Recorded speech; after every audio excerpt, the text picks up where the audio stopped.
Hello, everybody, and welcome to another Wild Moments show. My name is Taylor, and of course, on the other side of the screen is Ali, the dynamic duo. They're back together again. Hello, everyone. That was a very good intro, Taylor. Well done. I've been practicing. Well done. I'm impressed. I feel like it's been forever since we hosted a show together. It actually has. I cannot remember the last time. Must have been like months, years even. Probably, you're right. It's years. Definitely like 6 years ago, at least. Yeah, maybe even a century. It sounds about right. But as you know, this is live and interactive. And of course, it's brought to you by explore.org. So if you would like to chat to us, please send your questions and comments. But today's going to be an interesting day. Well, for me, at least. I don't know how Ali's going to feel about it, but Ali loves everything. I am extremely...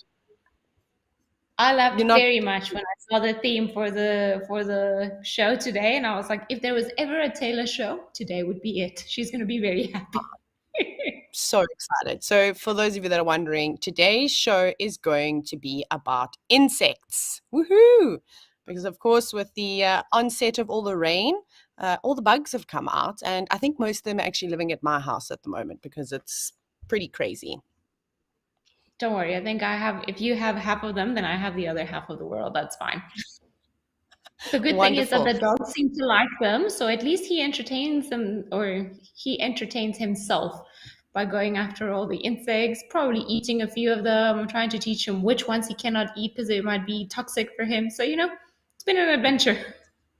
See, we don't actually need to feed our dogs. They can just forage naturally. I know it's great.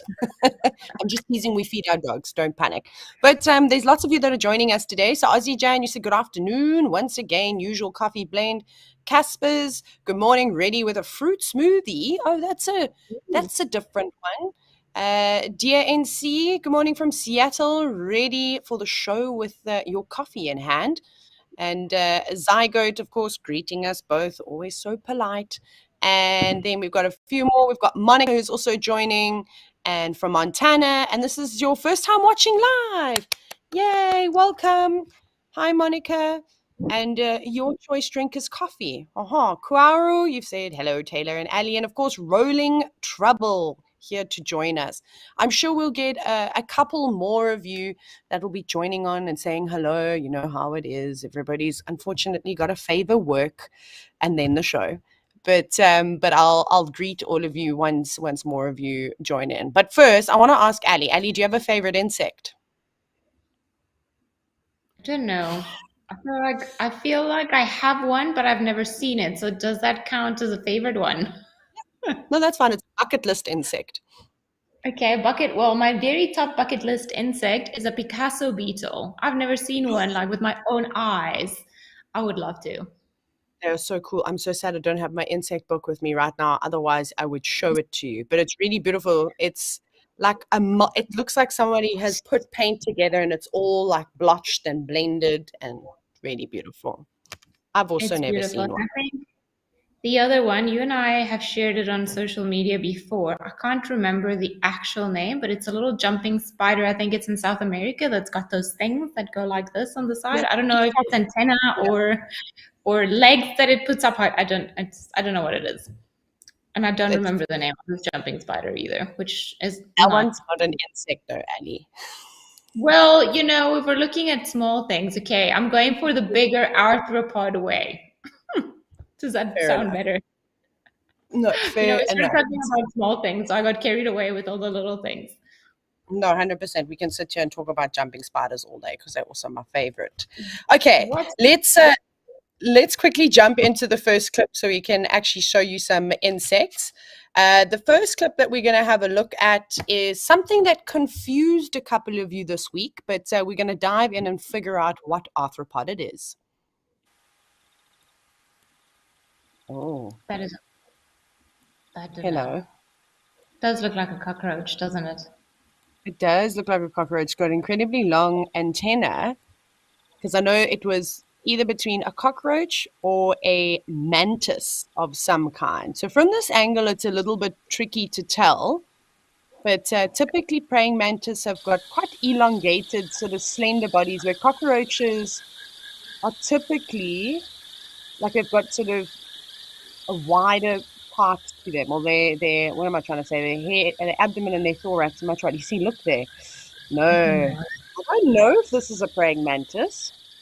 I'm leaning towards cockroach. There's something in me that just wants to throw the computer across the room and run away. Don't do that, Ellie. I can't host without you.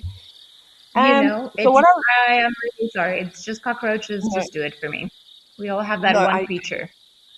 I hear you, though. Look, there's something else crawling around it. So both mantises and cockroaches are actually distant cousins. Would you believe that? But, like they're not closely related, but they're both part of a superorder called Dictyoptera. And then that's basically where the closeness starts and stops. But they, of course, are insects. They've got 3 segmented bodies. So they've got a head, abdomen, legs. They've got something else called a Johnston organ, which I'll get to in a moment. But then they've also got 6 legs. So normally 3 pairs of legs. So we can definitely say that's part of the order that insects belong into. I don't know if it's a praying mantis. Its entire movements look quite low down to the ground, but the thing is that both cockroaches and praying mantises have got those little barbs on their front pair of legs. Let's see. What is everybody thinking here? No, I've opened the wrong tab. Don't do that, Taylor. Where are you? It's just like not from here, but when you see it walking towards us. At one stage, you also see its back, and to me, that was a very distinctive cockroach. So I'm going to go with cockroach. I'm going to be on the cockroach team, which is something I never thought I'd say. But no. I think this is the one. I'm also just looking.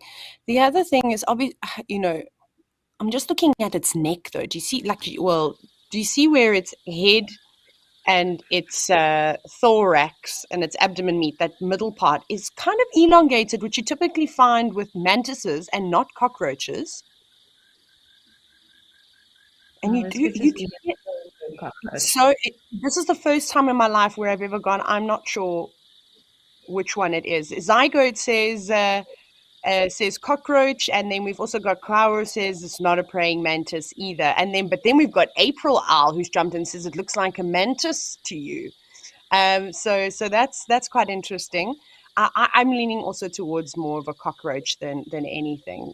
Both of them do have large compound eyes. Obviously, mantises have the advantage that they're able to have a 180-degree view. See, I'm looking at, you see that? Look at that neck. Look how slender it is. You don't normally see that with cockroaches. That shot there is perfect. So in between the abdomen and the head, there's a slight elongation. But anyways, we're gonna move on because I actually can't decide what it is. Oh, I love these little snapshots that are popping up now. But Ali, we have a question from Mindy. And she said, what kind of information are they trying to glean by moving their antenna? I don't know if you know much about the Johnston's organ in insects, but that kind of answers the question. Go for it. I mean, you did promise everyone that you were going to share about it, so.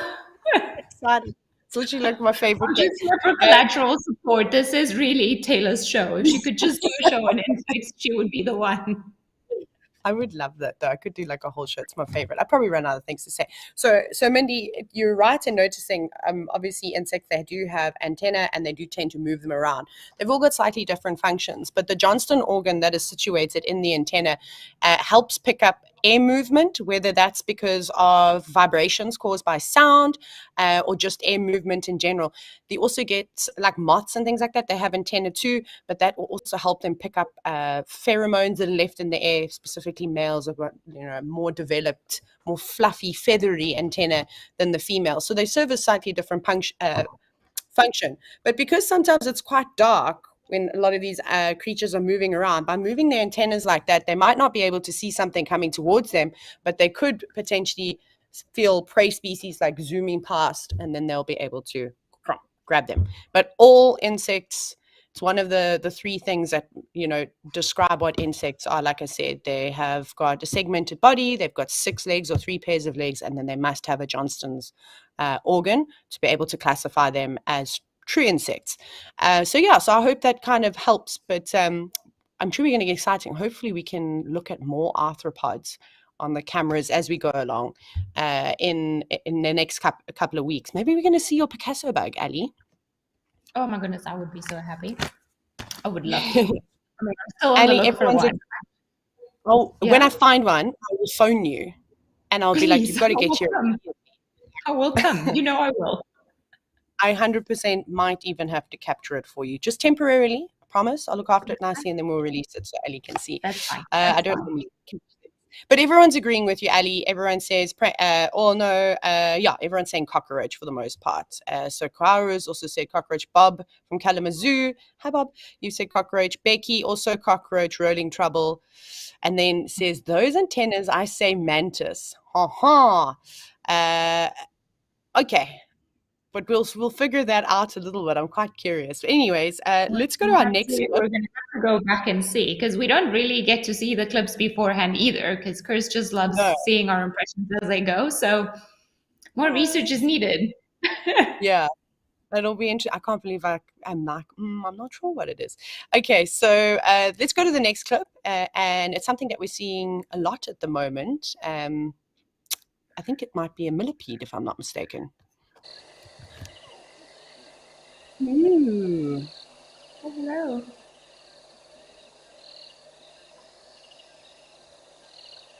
Look at it. Look at all those legs. This is one of the things that we're trying to get the dogs not to eat. Yeah, because my dog Tucker has already poisoned himself on millipedes. So even though these are harmless looking creatures that scour moist days and nights for decomposing matter, they are highly toxic. So I'm sure you have all read before that they produce hydrogen cyanide and a couple of other toxins. So we don't like to eat them. And Tucker learned the hard way. It almost killed himself when he was like, I don't even know how old he was. He must have been like 4 months old.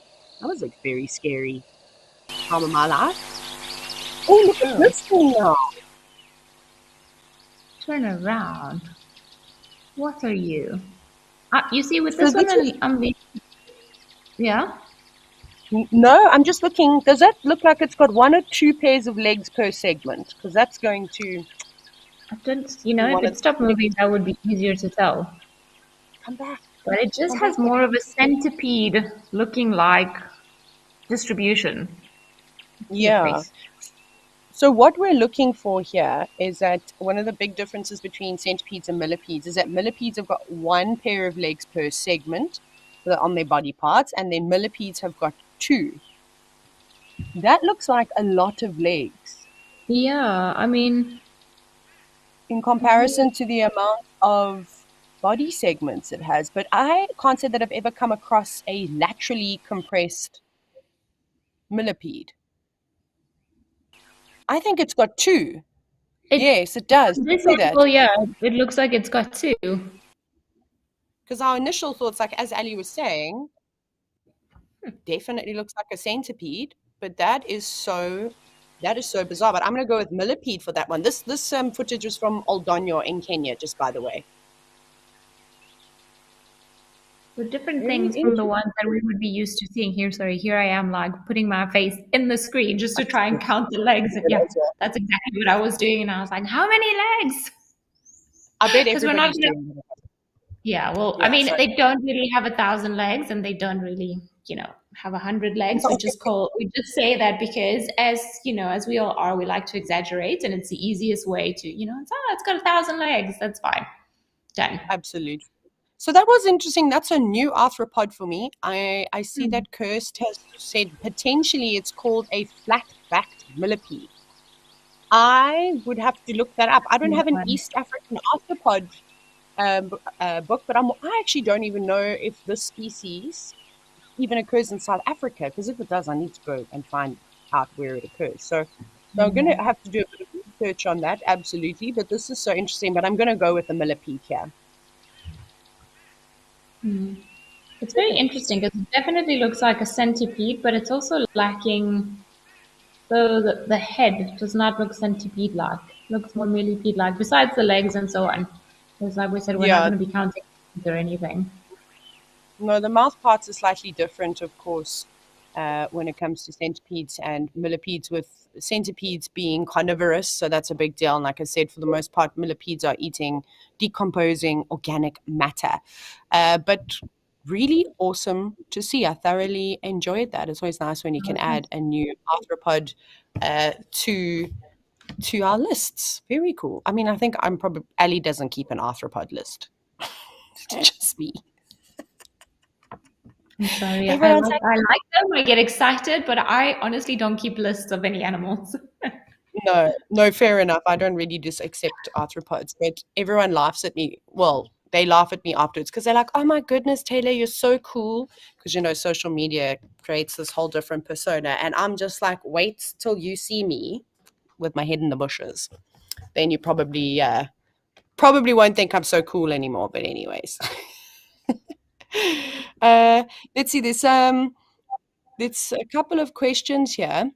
Oh, Annette, you've asked how many millipede species are there in South Africa? I've not got a clue. I think there's isn't there over 18,000 millipede species in the world, though?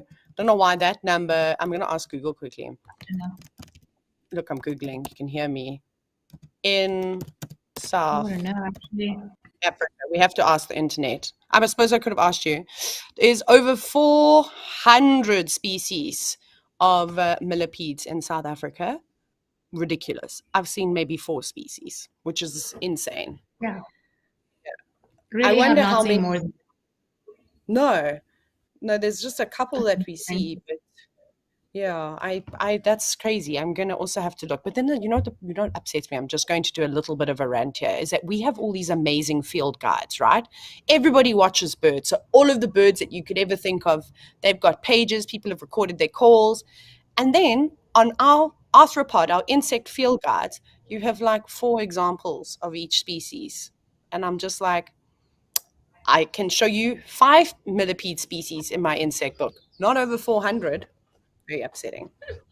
Anyways, these are the things that let's not get into the birding world. That's it's a whole different kettle of fish right now.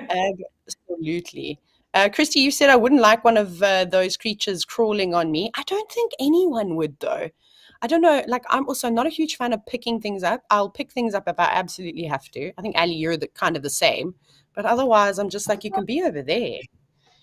Yeah, you don't really, I don't love picking them up because I don't like the feel on my skin. But I would say if you absolutely had to be touched by a millipede or a centipede, 100% I would prefer a millipede because they're softer, they're not mean, they're not really going to come and attack me, whereas centipedes give off really nasty bites. And I've been chased by centipedes before. It's not a fun experience. So if you really have to, I feel like something like a millipede is a lot nicer. Mm-hmm. But still, yeah. Pardon? No, I said they tickle you when they. Yeah, but no, as you said, don't really like touching things. They can live over there. They can live a happy life. We don't need to interact. It's not necessary. No, fair enough. Zygote, you said actually in India you see the flatback millipede. Oh, that's cool. You can imagine I'm going to end this call. I've got somewhere to go. I've got an activity to do. That can wait. I will be Googling flatback millipedes for 10 minutes just so that I can understand that a little bit. Okay, let's go on to our next clip. very quickly, which is something quite interesting. And in fact, these are the largest arthropods in the world. Look at them. They are so cool. Oh my goodness, there's actually a host of arthropods. The longer you stare, what is this? I don't even know what tree this is. Come on, Ellie, this is your speciality here. But look at them. There's What? beetles, there's insects. I mean, there's going to be an occasion. Some of them are potentially maybe feeding off the sap, and then of course other carnivorous insects are looking for other things to eat. If I really Yeah, have to take a guess, I mean, if you just, it looks almost like a. Does it have to sit almost too like a long monkey for. thorn? It's got the Yeah, long ones and the thick ones, so maybe something like a monkey thorn occasion. you are so smart. I just when I was looking at it, I was like, yeah, it has to be one of the acacia species. So we're obviously not You know, looking at the some people beetles. like insects, some people like Yeah, trees. One day we'll do a tree thing. that'll be great. Especially when the shows are quiet on Tuesdays, you can do trees. So, anyways, these are stick insects that we're looking at. There were two of them, which was quite cool. I wasn't focusing, so I wasn't looking at the one on the top. But look at I wouldn't call these creatures nimble. That's something that I would not use to describe a stick insect. They look like they're so wobbly on those really long legs, but when they still, they do a good job of camouflaging themselves. Off it goes. And it's just also great how different arthropods have got many different anti-predatory behaviors. So most will have some form of camouflage, and their stick insect is a great example of that. And then others might have, like the millipede, for example, has a chemical defense where it secretes a toxin when it is unhappy. And you've probably seen that. It's kind of like a rusty orange color. If you pick one up, that they will defecate. Nice. But Ali, can you take a guess as to the largest stick insect ever recorded? The length of it, sorry. One. 1 meter. My goodness. I feel like we're going back to the prehistoric ages and I would not go outside. If there was a stick insect that was 1 meter long, no, I absolutely am not. terrible, but like the length of a forearm. What is that? Isn't that like a meter? Don't know. I'm really Maybe. terrible with. Short arms, like little and now I'm measuring. So from what I could find on the internet is that the longest millipede, not millipede, stick insect is just over almost 65 centimeters in length. So just over 2 rulers, which is Okay, so pretty. Maybe our arms are not 1 meter long, Abby. Maybe they're about 80 centimeters. I mean, okay. Because I remember seeing photos of a stick insect that was doing the lines of social media, and it was the size of a forearm. So I've seen some in South America, sort of as big as this part of my arm. Like, where's the camera? This from here to my elbow. But I have not seen one that is the size of my arm. I'm sure deep down in the jungle somewhere there must be some that we've never seen. Absolutely. The insects in South Africa, unfortunately, don't get that large. They average on anywhere between 15 to 30 centimeters or so. But I think I'm being generous when I say getting to the length of a ruler. But maybe some species. Actually, Brigid McKinney, you said that you love stick bugs, and April Owl, you said walking sticks. They absolutely are walking sticks. I prefer that. I won't refer to them as stick insects anymore. They will be walking sticks. So thank you very much for that. They're amazing creatures, and we're going to start to see more and more of them. So I can't wait. I have a macro lens, so I really want to photograph as many, just I suppose, creatures underneath in the undergrowth as possible this year. And this is when Taylor gets her head in the bushes. Yeah, I did that yesterday. Last night I was supposed to be focusing on something else, and I was not. I photographed lots of arthropods. It was great. Okay, but nice to see the stick insects. There were obviously two on the tree. Can we actually have a quick look at the beginning part? Because that's where we can have both of them in frame. I'm wondering, one a male and one a female, or they just happen to be on the same tree? I mean, of course they can be on the same tree. And I'm looking at the one at the bottom. I'm just thinking, does it have like some kind of clasp?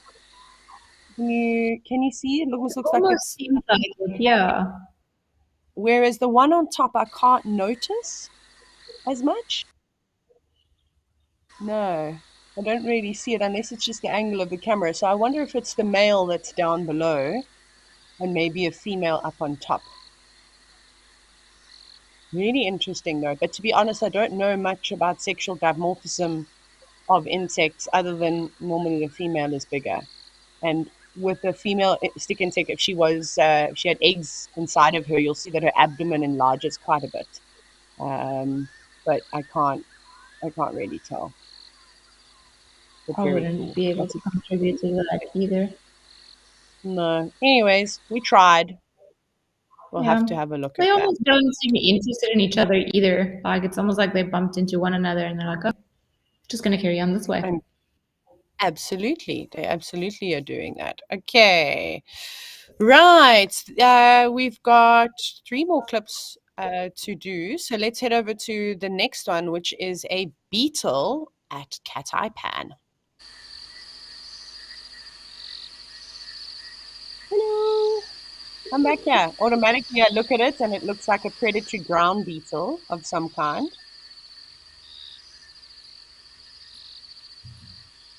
Ali, does that look like it has?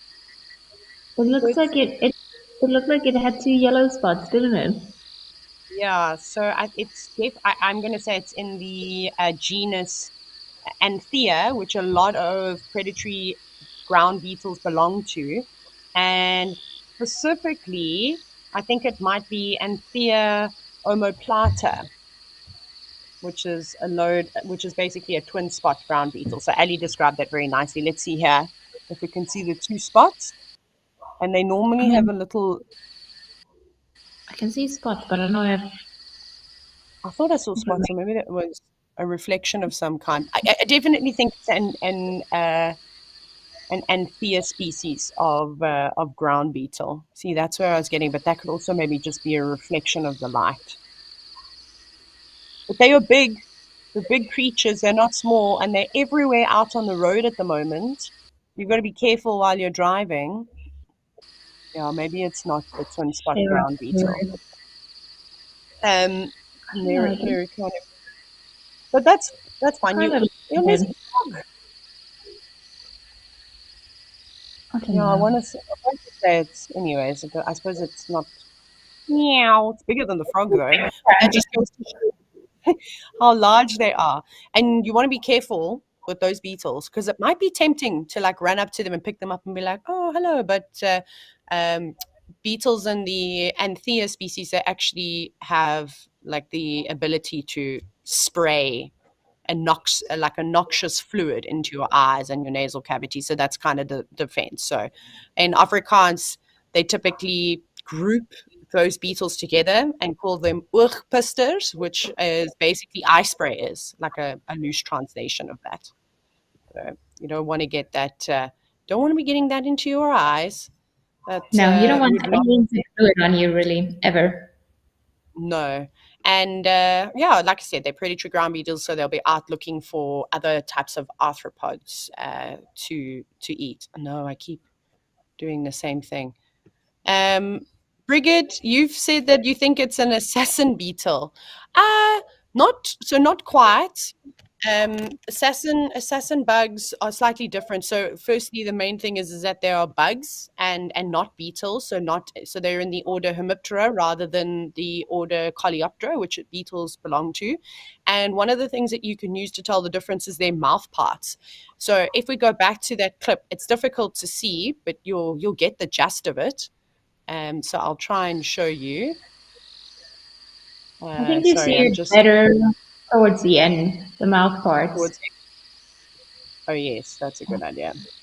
So as it comes running towards us, so with beetles and specifically these ground beetles, British ground beetles, they're going to have these quite pronounced mandibles that they are going to be using for say biting and chewing, if you will. Whereas Hemiptera, so bugs, have got these piercing and sucking mouth parts for the most part. So that's a big difference between, and that's specifically for true bugs as well. which assassin bugs are. So they've got like a laterally compressed body in comparison. And they've also got big bulgy eyes.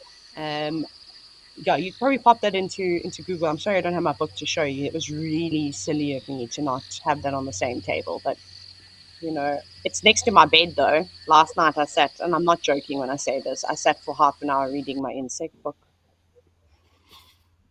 Some people read novels. You read about insects. Does not surprise me. No, I know, and I didn't even know that today's show was going to be about arthropods either. But I always look at it. So yes, this is my life. Okie dokie. We're gonna head over to the one last clip, and we just see which it is. And it is Kirst made me choose. Do we do ants or are we gonna do chafer beetles? Let's do chafer beetles. I'm surprised by that choice, Taylor. Oh my goodness. Oh my goodness. I know, because I love ants. Wow. There's like 1 million of them. There's look at them all. I don't know what lily they're on though. I don't know. No, I don't think it's Agapantha. Anyways, Agapanthus? I don't know. I'm making up names now. But anyways, those are chafer beetles. So, Ali, back in Venezuela, did you call this type of beetle a Christmas beetle?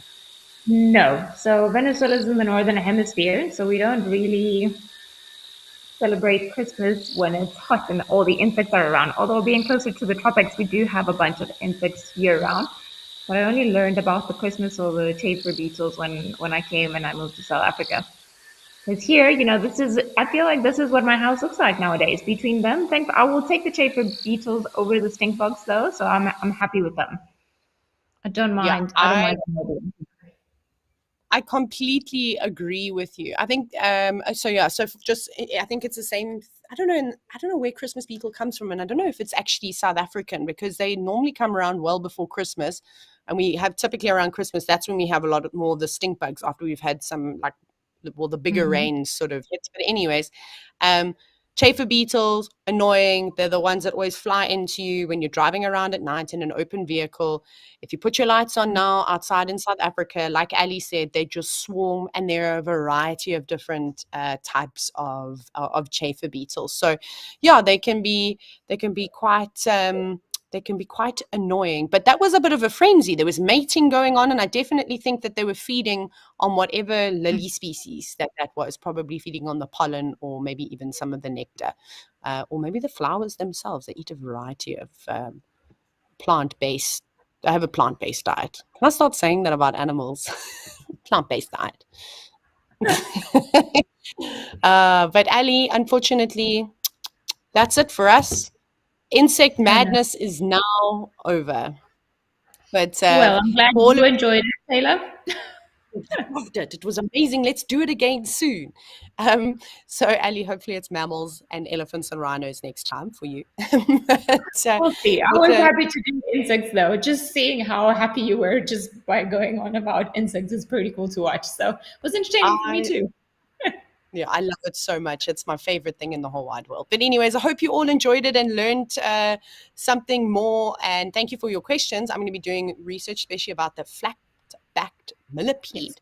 But yeah, of course, same time, same place on Tuesday. So we hope we catch you for the Africam show then. Otherwise, have a wonderful week and weekend. Bye. Bye.